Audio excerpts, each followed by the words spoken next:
Happy afternoon! Ayan, makulimlim na naman guys. Ano pa lang, 2 o'clock. And kaninang umaga, naayos ko na yung ibang succulents ko.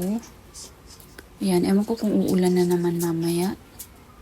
Ayan, naayos ko na yung iba dito. Nilagay ko na sila sa labas. So, ito, naiwan pa yung, ito yung may nating nawalang ugat na gymno. So, yun yung ipinalit ko guys, yung ating Fred Ives. Pero hindi ko gusto yung form niya. Ayan sila. O, kinat ko yan guys. Kaya ito, ang daming anak ko. Ay, baby. Ang daming babing umusbong. And, ayan. Hindi ko lang nagugustuhan yung form niya. Pero pag lumaki yung mga yan, maganda naman na tingnan. Ayan, baka uulan na naman. And, mag-unboxing lang tayo guys. Nabili akong agaves. So, ito yung Facebook page niya. Nakita ko lang to guys sa group ng mga agave. Tapos, ayan, may live selling. Nanood ako and nakabili naman ako ng agaves. Yan, maliliit lang to guys na mga agave kasi ang mahal din naman ng mga agave. Kaya ito ay puro maliliit. Kaya kilo box mini lang to guys. Galing sa Highland Spikes. Sa Benguet din to guys galing. Tapos, dapat kahapon, nandun na to sa LBC. Pero na-late siya ng dating. Kaya ayan, kahapon lang dumating and then, ngayon ko lang nakuha. So, 3 days na siya sa box. Ayan, kaya kanina, pinasingaw ko na, inopen ko na. Nakuha ko to kaninang tanghali. So, 3 lang naman tong binili ko guys. Pero 4 yung nandito. So, may freebie. Ayan, may freebie tayong isa. Ang mahal din kasi, kahit ganyan kaliliit guys, ang mahal ng agave. Unahin na natin tong freebie. So, aloe siya.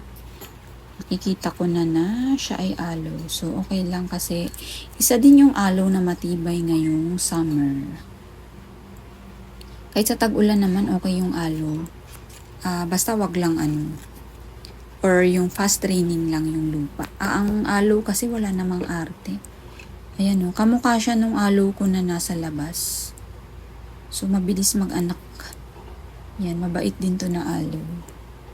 Thank you, thank you. Ayan agave. Ang mahal din kasi guys ng mga agave. Hindi kasi ito yung mga common na agave na, alam niyo yung malalaki na agave natin dito, yung common sa atin. Malalaki tapos sobrang laki. Tapos ang bilis mag-anak. May mga green, may sugat siguro. Itong mga to is matagal silang lumaki, matagal dumami. So far yun yung na-observe ko sa mga agave ko dito.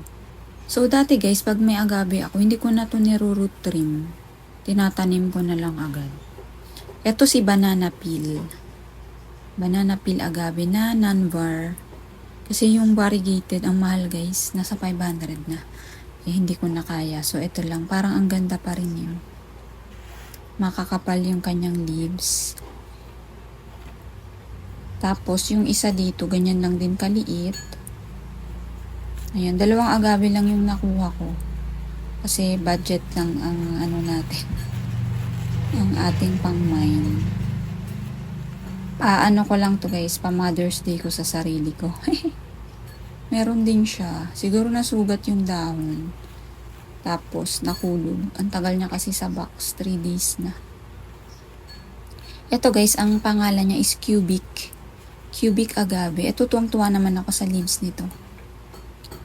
Kung makikita nyo guys, yung details ng dahon. Ayan sa likod. Ayan. Ayan may shape siya sa likod.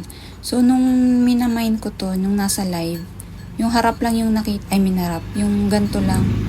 Yan lang yung nakikita kong may shape. Ayan, kaya nakita na ko may shape siya. Yun pala, pati likod niya pala, meron din pala. Ayan. Hanggang likod pala yung kanyang may shape siyang ganyan. So, ang ganda nito pag malaki na.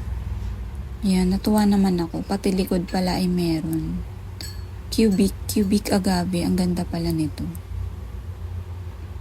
And yung itong isa naman guys is golden barrel na short spine. So, matagal na ako naghahanap nito. Actually, si Highland Agaves, marami siya agave. Tapos, meron din siyang mga cactus and succulents. Tapos, nagtanong lang ako kung meron siyang short spine barrel. Sakto meron. Matagal na ako naghahanap nito, guys. Meron ito dati si Pre-Janes. Pero malalaki kasi. Ang gusto ko kasi maliliit. Maganda kasi yung tayo yung nagpapalaki. Kaya yung mga trip kong bilhin talaga yung maliliit pa. And since mabagal naman sila lumaki, ayaw ko kasi naman ng sobrang laki na mga cactus. Okay lang sa akin nga yung hindi sila lumalaki. Pero maganda yung form. Teka, dito natin yan. Ang maganda dito sa short spine, hindi ka masyadong natitinik. Ayan o, keri-keri ko lang hawakan. Yan, matagal na ako naghahanap nito guys. Siguro last year pa. And wala akong nakikita. Sakto talaga nagtanong ako. So naisabay ko siya. Ayan o. Kasi ang golden barrel is isa sa mga favorite ko. Ang haba ng thorns nun. Sakto ito guys. O tingnan nyo. Ang liliit lang. Ayan. So itong roots niya siguro i-root trim ko to. Dati guys yung mga agave pagka-unbox ko, kinahapunan, tinatanim ko kagad, tapos hindi ko niro-root trim. Pero ngayon parang papahingahin ko muna sila.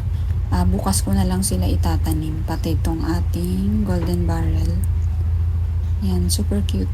Tagal ko na naghahanap nito. Yan, kaya mo siyang hawakan. Maliliit lang ang kanyang thorns. Tapos, i-root trim ko na lang siguro sila. Ito guys, inalcohol ko na. Punasan lang natin ng tissue. Yan, i-root trim ko na lang sila. Ang haba kasi ng kanilang mga ugat.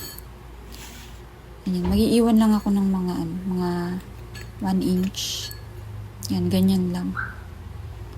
And bukas pa naman sila itatanim. Magpapahingahin ko muna. Ang tagal kasi nila sa box. May mga fresh roots pa dito. May patubong fresh roots. Yan. May puti. So, ang agave guys, walang arte yan. Hindi tulad sa succulents, pag dumating is, i-air dry pa natin. Ito, pwede na yan agad. Bukas ko na sila itatanim. Yan, mag-iiwan na lang din ako konti dito sa ating GB. Ayan. Tuwang-tuwa naman ako, kahit 3 lang. At least, na dagdagan ko yung agave ko kasi yun yung goal ko din this year is madagdagan yung aking mga agave. Tagal na rin kasi akong hindi bumibili guys ng new agaves. Magto 2 years na yung mga agave. 2 years na ba? Oo. Ayan, tuwang-tuwa ako dito. Yung variegated naman yung next natin na bibilihin. Soon. Di muna ngayon. Baka next year na ulit. Ayan. Super happy naman ako dito.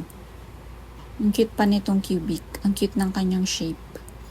And yung ating golden barrel. So, ayan lang guys yung ating unboxing. Thank you so much.